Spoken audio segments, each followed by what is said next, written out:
खटिया में बैठे मचोलिया में गोड़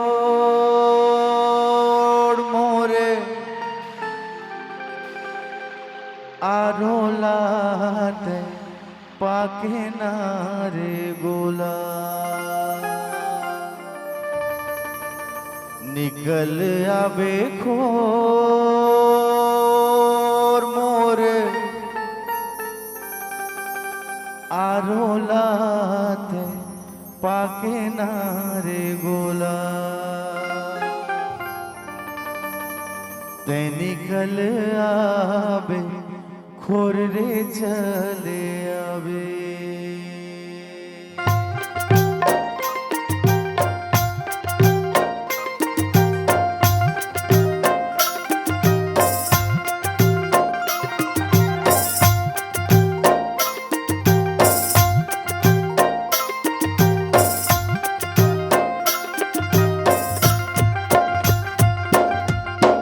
रद्दा तोर जोहत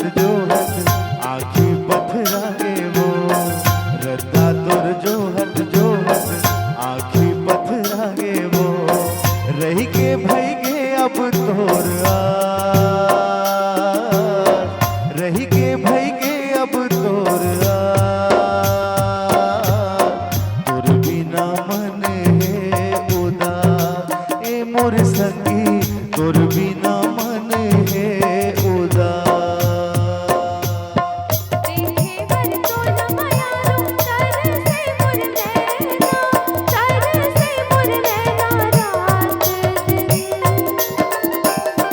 रही रही सुरता तुर सताए अन पानी नहीं सुहाए तरसाना मोला जादा रही रही सुरता तुर सताए अन पानी नहीं सुहाए तरसाना मोला जादा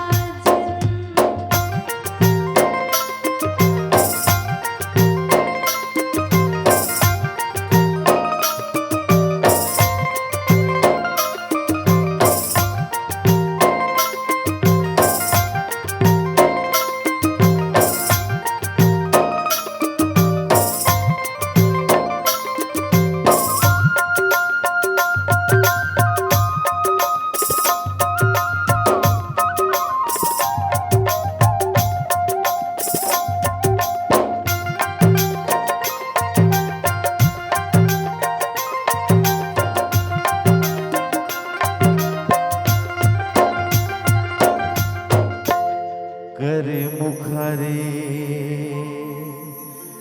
बहिरा रुख के मीठ बोली ते सुना देना रे गोला अपन मुख के मीठ